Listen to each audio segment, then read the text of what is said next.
오늘은 내가 차별금지법을 반대하는 이유라는 말씀으로 함께 하나님 말씀을 나누고자 합니다. 오늘의 말씀은 창세기 18장 20절에서 32절 말씀입니다. 좀 긴데 우리 한 절씩 교독하시겠습니다. 여호와께서 또 이르시되 소돔과 고모라에 대한 부르짖음이 크고 그 제약이 심히 무거우니 내가 이제 내려가서 그 을은 행한 것이 과연 내가 들린 부르짖음과 거친 그릇이 아는지 내가 보고 알려하리라. 그 사람들이 거기서 떠나 소돔으로 향하여 가고 아브라함은 여호와 앞에 그대로 섰더니 아브라함이 가까이 나아가 이르되 주께서 의인을 악인과 함께 말려하시니까 그 성중에 의인 50명이 있을지라도 주께서 그곳을 멸하시고 그 50의인을 위하여 용서하지 아니하시리까. 주께서 이자 의인을 악인과 함께 죽이심은 부당하며 의인과 악인을 같이 하심을 부당하나이다. 세상의 심판이가 정의를 행하실 것이 아니니까. 여호와께서 이르시되 내가 만일 소돔 성읍 가운데에서 의인 50명을 찾으면 그들을 위하여 온 지역을 용서하리라. 아브라함이 대답하여 이르되 나는 그이나 내와 가까우니 감히 주께 아뢰리이다. 50의인 중에 5명이 부족하다면 그 5명이 부족함으로 말미암아 온 성읍을 멸하시리이까. 이르시되 내가 거기서 45명을 찾으면 멸하지 아니하리라. 아브라함이 또 아뢰되 거기서 40명을 찾으시니 어찌하리요 하시니까 이르시되 40명으로 말미암아 멸하지 아니하리라. 아브라함이 이르되 내 주여 노하지 마시옵고 말씀하게 하옵소서. 거기서 30명을 찾으시면 어찌하려 하시나이까. 이르시되 내가 거기서 30명을 찾으면 그리하지 아니하리라.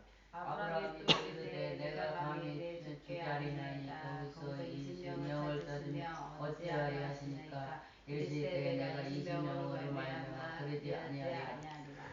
아브라함이 또 이르되 주는 노하지 마옵소서. 내가 이번만 더 아뢰리이다. 거기서 10명을 찾으시면 어찌하려 하시나이까. 이르시되 내가 10명으로 말미암아 멸하지 아니하리라.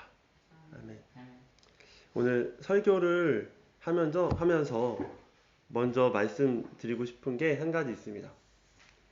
그것이 무엇이냐면 바로 우리 모두는 죄인이라는 것입니다. 하나님에게 그리고 사람들에게 죄를 지은 죄인이라는 것이죠. 그럼에도 불구하고 이 설교를 하는 이유는 하나님이 죄인인 우리에게 원하시는 뜻은 죄인이기에 어차피 죄를 지었으니 그냥 포기하고 내 맘대로 살기를 원하시는 것이 아니라 죄인이지만 그런 죄뿐인 우리까지도 끝까지 포기하시지 않으시는 하나님의 사랑을 믿고 죄를 짓지 않기로 결단하고 회개하고 의롭게 살아가기를 원하시는 것이 하나님의 뜻임을 믿기에 이 설교를 준비하게 되었습니다. 여러분, 의인은 없다라고 성경에서는 말씀하고 있습니다. 로마서 3장 10절 말씀을 한 목소리 합독하시겠습니다. 시작. 기록된 바 의인은 없나니 하나도 없으며. 여러분, 우리는 의인인가요? 아닙니다. 우리 모두는 완전히 의롭기를 원하시는 하나님의 기준에 볼 때 완벽한 의인인 사람은 아무도 없는 것이죠. 그러나 하나님께서는 그런 우리에게 의롭게 살기를 촉구하십니다.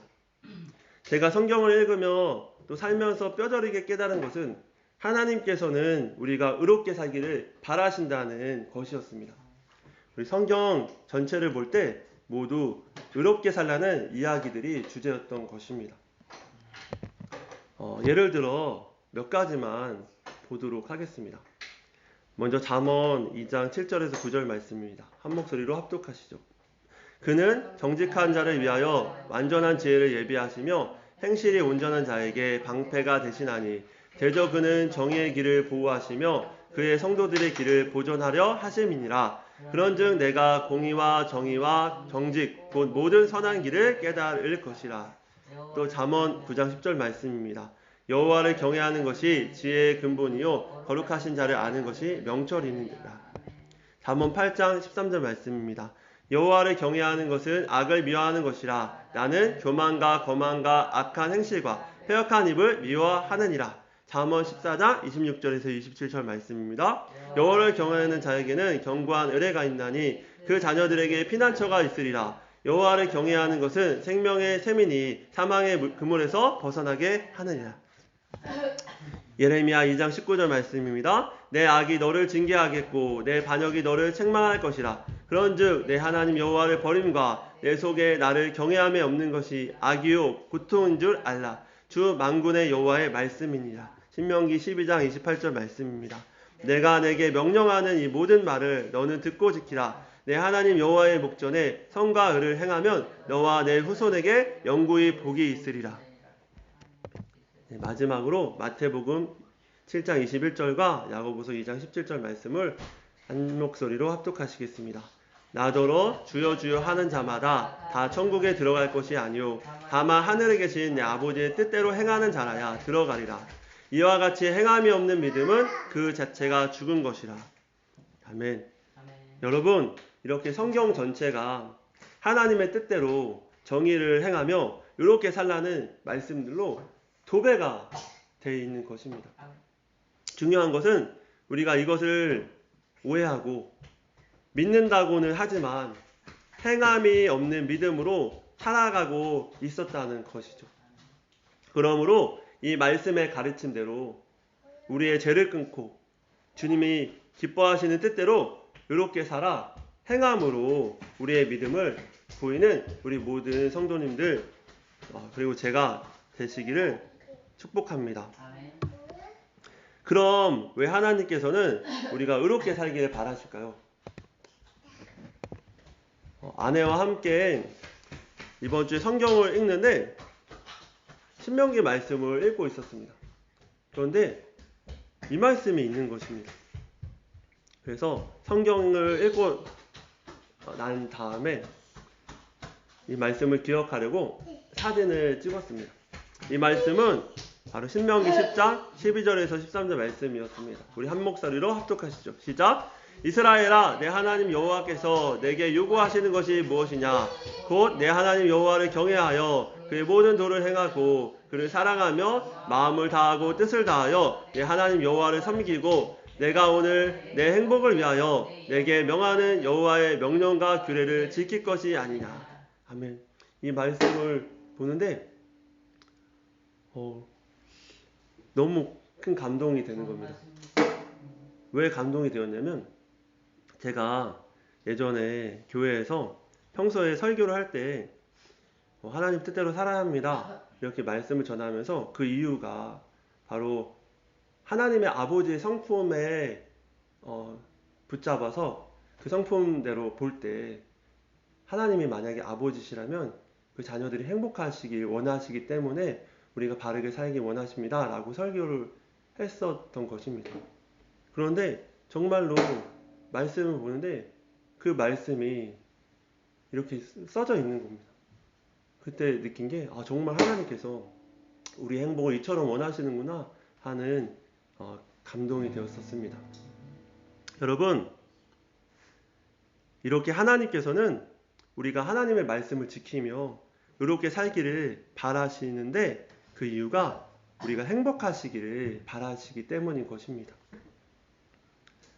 그럼 정말로 우리가 의롭게 살면 행복해질까요?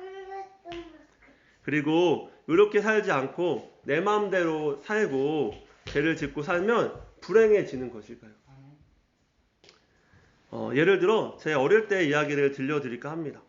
저는 어렸을 때 너무 장난감을 갖고 싶은 나머지 부모님의 지갑에서 손을 대 로봇 장난감을 샀던 적이 있었습니다. 그때 당시에 굉장히 큰 금액이었는데 항상 지나갈 때마다 그 로봇 장난감을 보았고 너무 갖고 싶었던 겁니다. 그래서 부모님께 지어서는 안 되는 죄를 지은 것이죠. 그런데 제가 그 로봇 장난감 샀다고 행복했을까요? 그 이후에 어떻게 됐을까요?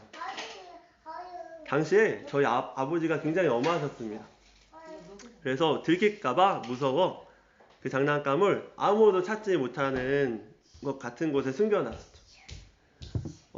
그래서 저희 집 안쪽에 보일러실이 있었는데 보일러실 문을 열고 거기서도 정말 가장 으슥한 곳에 정말 공구들을 보관하는 창고 같은 곳이 있었는데 그 창고에서도 가장 귀퉁이 안 보이는 곳에 그 로봇 장난감을 숨겨놨었습니다. 그렇게 숨겨놓고 아버지가 나가시면 몰래 꺼내서 갖고 놀고 그리고 아버지가 언제 오실까 불안해하면서 아버지가 올 시간이 되면 혹은 아버지가 문을 열고 들어오는 소리가 들리면 재빨리 방으로 도망가는 겁니다.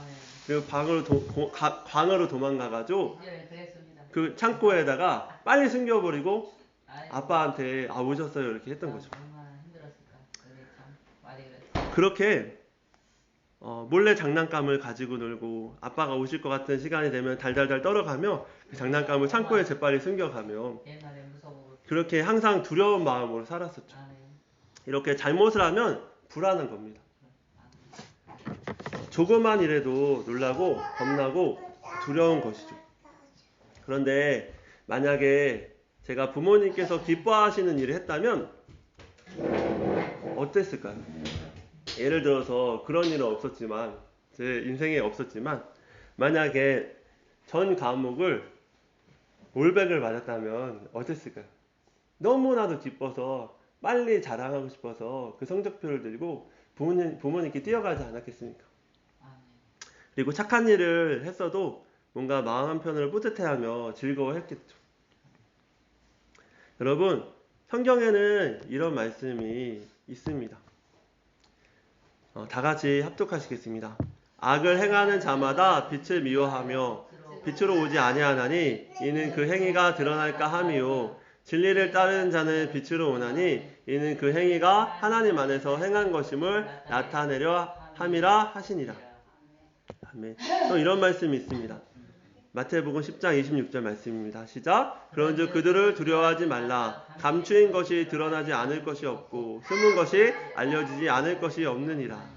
네, 마지막으로 요한복음 12장 35절 36절 말씀 다 함께 합독하시겠습니다. 예수께서 이르시되 아직 잠시 동안 빛이 너희 중에 있으리니 빛에 있을 동안에 다녀 어둠에 붙잡히지 않게 하라. 어둠에 다니는 자는 그 가는 곳을 알지 못하느니라. 너희에게 아직 빛이 있을 동안에 빛을 믿으라. 그리하면 빛의 아들이 되리라. 예수께서 그 말씀을 하시고 그들을 떠나가서 숨으시니라. 아멘.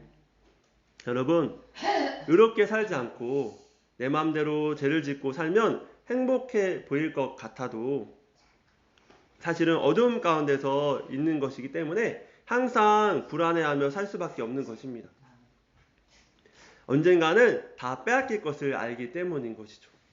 그러나 빛 가운데에서 의롭게 한 행동은 오히려 드러나는 것이 더 기쁘고 행복한 것이죠. 그러므로 우리는 우리의 빛이신 주님과 함께 주님의 기쁘시고 의로운 일을 행하며 살아가야 합니다. 여러분, 우리는 내가 하고 싶다고 다 해서는 안 되는 것을 잘 압니다.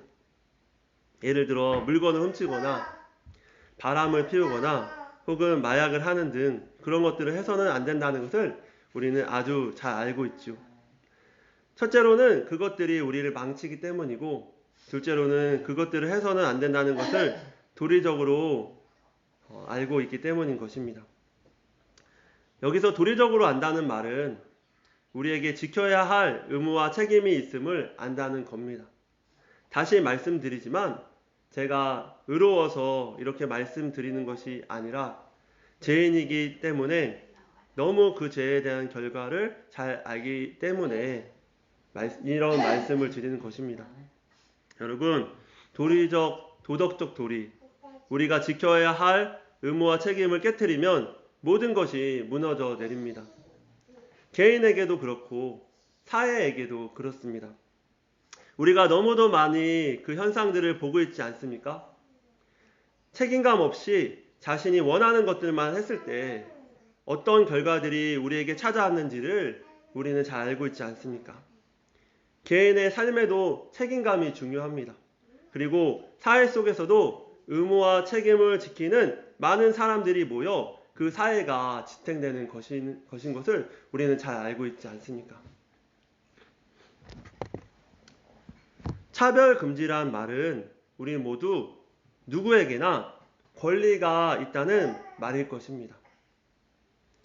다시 한번 말씀드리겠습니다. 차별금지란 말은 우리 모두 누구에게나 권리가 있다는 말일 것입니다. 그러나 그 권리는 자신과 다른 사람들에게 피해를 주는 것이라면 그것은 권리가 될 수 없습니다.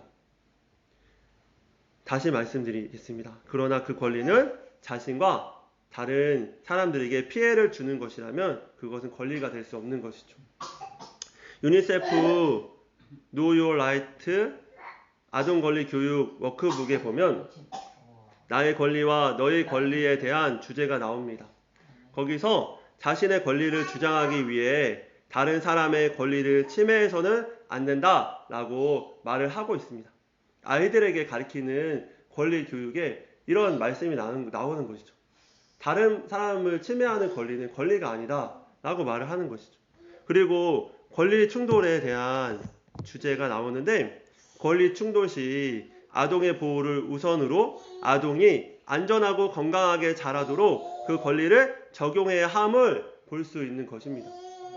즉 다시 말해서 권리란 의무와 책임을 동반하며 모두가 안전하게 보호받을 수 있을 때 권리로서 인정받을 수 있다라는 말인 것입니다. 그럼 차별금지법에서의 차별금지는 이런 권리가 존중되고 있을까요?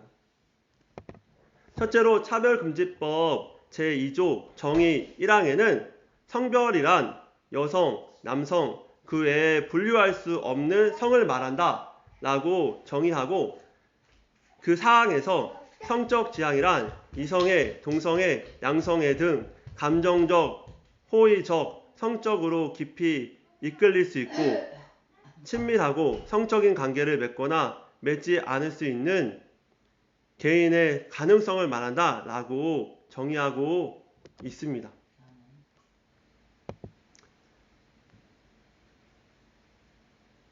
여기서 제2조 1항과 4항에서는 동성애를 성별로 정의하고 그리고 동성애적인 성적 관계를 맺는 것의 가능성을 열어놓은 것이죠. 또 제3조 1항에서 합리적인 이유 없이 성별, 여기서 성별은 남성, 여성, 그리고 그 외에 분류할 수 없는 성을 말합니다. 합리적인 이유 없이 성별, 장애, 나이, 언어, 출신 국가, 출신 민족, 인종, 국적, 피부색, 출신 지역, 용모 등 신체 조건, 혼인 여부, 임신 또는 출산, 가족 및 가구의 형태와 상황, 종교, 사상 또는 정치적 의견, 형의 효력이 실효된 전과, 성적 지향, 성별, 정체성, 학력, 고용 형태, 병력 또는 건강 상태, 사회적 신분 등 이하 성별 등이라 한다를 이유로 다음 각 호의 어느 하나의 영역에서 특정 개인이나 집단을 분리, 구별, 제한, 배제, 거부하거나 불리하게 대우하는 행위를 차별이라고 정의를 한 것입니다. 이 말은 우리에게 헌법에서 표현의 자유를 핵심적인 기본권으로 규정하고 있는데 이러한 표현의 자유를 제한하고 동성애 등에 대한 반대 의견 등을 자유롭게 표현할 수 있는 권리를 제한하는 것입니다. 둘째로 차별금지법에는 또 권리를 깨트릴 수 있는 독소 조항이 있는데 차별금지법 제52조 증명책임에서 이 법률과 관련한 분쟁 해결에 있어 차별 행위가 있었다는 사실을 피해자가 주장하면 그러한 행위가 없었다거나 성별 등을 이유로 한 차별이 아니라거나 정당한 사유가 있었다는 점은 상대방이 입증하여야 한다라는 조항이 있습니다. 이 말은 예를 들어 동성애자와 이성애자 사이에서 어떤 다툼이 발생했을 때 동성애자가 이성애자에게 성적 수치심을 느꼈다고 법원에 고발을 하면 나는 그렇게 하지 않았다라는 입증을 이성애자 혼자서 입증을 해야 한다라는 말입니다. 동성애가 잘못됐다라고 하는 것도 법적으로 금지시킨 법이지만 만약에 그러한 사실이 없음에도 그런 발언을 하지 않았음에도 불구하고 동성애자가 이성애자에게 성적 수치심을 느꼈다라고 법원에 고발을 하면은 나는 그렇게 하지 않았습니다 라는 그러한 변호를 동성애자가 아니라 다른 사람이 상대방이 그것을 입증해야 한다라는 말이 되는 것입니다. 여러분, 이것은 무죄 추정의 원칙에 어긋납니다. 이에 더해 제49조 소송지원에서 이렇게 말을 하고 있습니다. 위원회는 차별행위로 인정된 사건 중에서 피진정인이 위원회의 결정에 불응하고 사안이 중대하다고 판단하는 경우에는 해당 사건의 소송을 지원할 수 있다. 이 말은 무엇이냐면 특정 성적 정체성을 가진 자, 즉 동성애와 같은 그런 성적 정체성을 가진 자를 위해 법적인 싸움을 할 수 있는 소송 비용을 지원해 줄 수 있도록 국가에서 그 소송 비용을 동성애자에게 지원해 줄 수 있도록 법으로 명시하였다라는 것이죠. 이 말은 무슨 말이냐면 동성애자와 이성애자의 싸움이 있을 때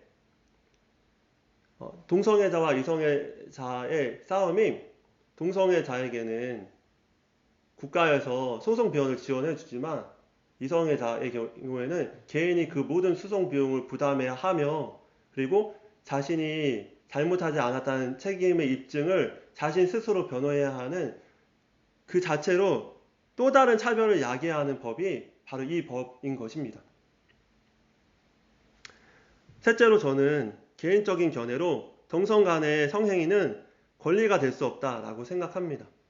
앞서 말씀드렸듯이 진정한 권리란 자신과 다른 사람에게 피해를 주는 것은 권리가 될 수 없다고 보기 때문입니다. 예를 들어서 소아성애나 수간 등을 우리는 성도착증으로 성적 장애로 규정합니다. 즉 그러한 성적인 욕구가 있어도 그것들은 해서는 안 되는 행위로 보는 것이죠. 그것은 행위자인 자신과 타인에게 피해를 주기 때문인 것입니다.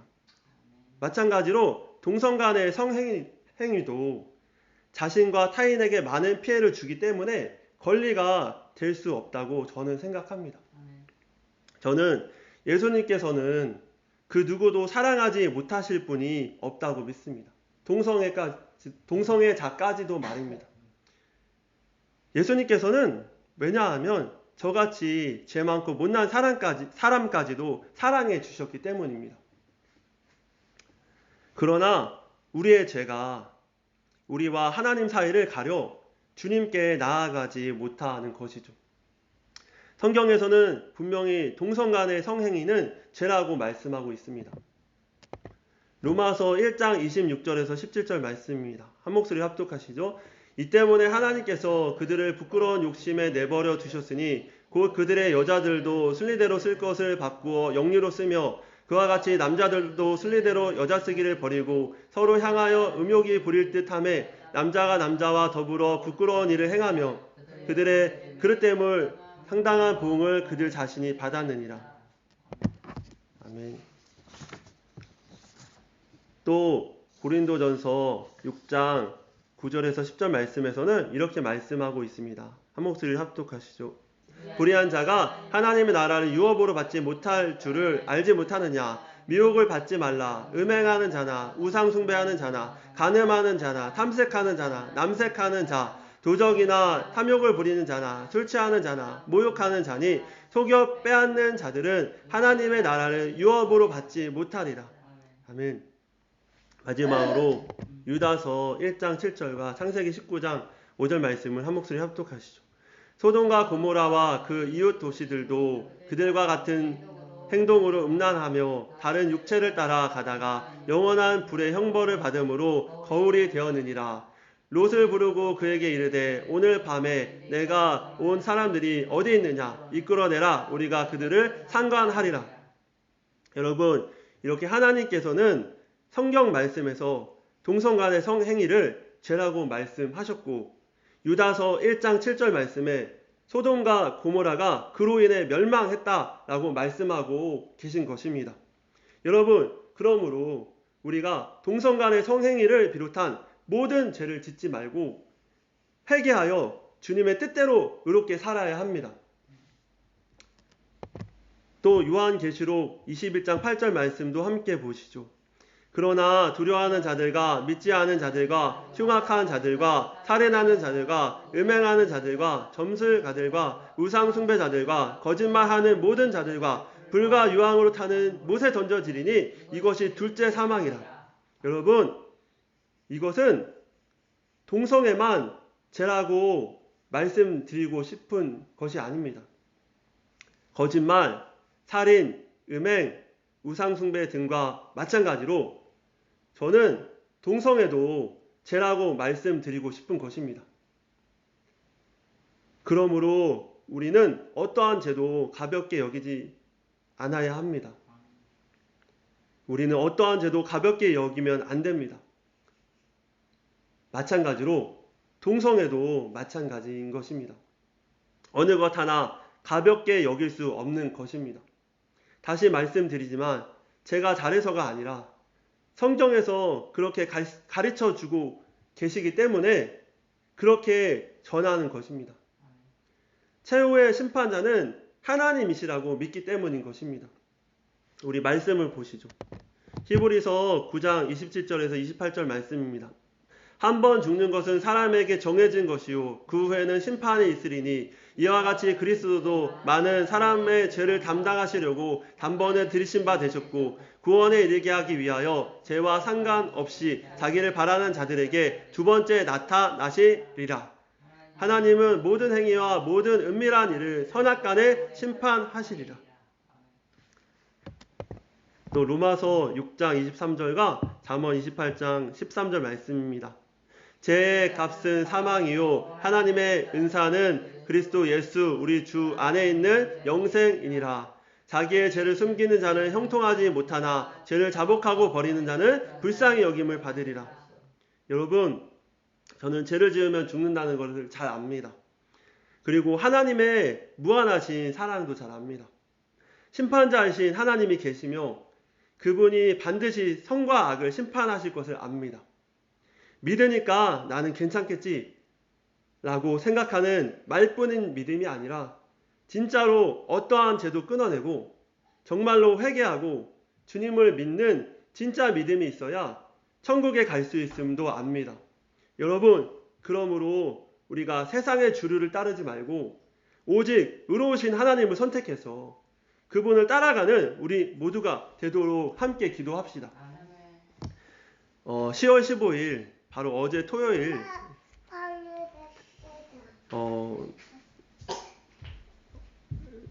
10월 15일 바로 어제 토요일에 인천 예술회관 근처 공원에서 동성애 큐어 축제가 열렸습니다. 맞불 집회의 성격으로 동성애 반대 집회도 근처에서 열렸죠. 저는 오후 3시부터 열리는 동성애 반대 집회에 참석하려고 하였으나 일이 늦어져서 늦게 끝나 5시 반이 넘어서야 그곳에 도착했습니다. 사실 고민이 많았습니다. 4시 반 정도의 일이 모두 끝났기 때문에 설교를 쓰기가 힘들 것 같아 고민을 하였습니다. 그런데 너무나도 강력한 마음으로 가야 한다는 부담감을 하나님께서 허락해 주셔서 그래 마음에 그냥 차로라도 근처를 한 바퀴 돌고 그 곳들을 보고 와야겠다라는 생각으로 예술회관역을 가게 됐죠. 그곳에서 많은 반대 집회에 참여하는 분들이 보였습니다. 그리고 엄청나게 많은 경찰 버스들과 경찰차들, 그리고 경찰들이 깔려 있는 것을 보았죠. 중압감이 느껴졌습니다. 공원 안에서는 큐어 축제 관계자들이 엄청나게 시끄러운 음악을 틀고 큐어 축제를 진행하고 있었습니다. 그리고 그 공원을 둘러서 반대 집회를 하는 분들이 그 자리를 지키고 있었죠. 그곳에 그분들이 든 한 피켓을 보았답니다. 사랑하기에 반대합니다 라고요. 사랑하기에, 그들이 잘못된 길로 가고 있다고 믿기 때문에, 그들을 위해서, 그리고 사회를 지키기 위해서 그럴 만한 아무런 이유도 의무도 지킬 책임도 없는 분들이 모여서 맞불 집회에 모이신 겁니다. 그때 그런 생각을 했습니다. 다음엔 무슨 일이 없는 한 꼭 참석하리라고. 설교를 미리 써놓고 참석하겠노라고 다짐했었습니다. 3년 전 인천 큐어 축제 때 큐어 반대 집회를 참석해 경찰의 제지를 당하다가 동성애 차량에 끼어 손가락이 절단될 뻔했던 사건을 당시 뉴스로 본 적이 있었습니다. 그때 너무나도 안타까웠고, 그런 그분을 매도하는 한 방송사의 뉴스를 시청하면서 정말 억장이 무너지는 그런 느낌을 받았었습니다. 그러면서도 정말 대단하시다. 정말 나라를 지키기 위해 이렇게 헌신하시는 분들이 존경스러웠습니다. 그런데 그러면서도 그것은 내가 할 일은 아니라고 무관심했었죠. 단지 기도만 했었습니다. 그런 일을 하시는 분들이 대단하시다고 생각은 하면서도 내가 할 일은 아니라고 생각했던 것입니다. 그 당시 제가 교회 부사역자로 있었으니까 더더욱 그랬었죠. 그런데 이제는 아닙니다. 적극적으로 참여할 겁니다. 왜냐하면 아무런 이유도 의무도 책임도 없는 그분들의 헌신과 희생이 이 사회를 지키고 있다고 생각하기 때문입니다. 비록 한 달란트 가진 사람이지만 그럼에도 제가 가진 한 달란트를 쓰려고 합니다. 주리의 물결이 안 바뀐다고 하더라도 목소리는 내야 된다고 생각하기에 비록 작은 목소리지만 내기로 결단합니다.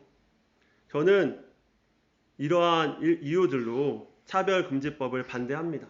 그리고 동성애자들에 대한 주님의 사랑을 믿기 때문에 동성애를 반대합니다.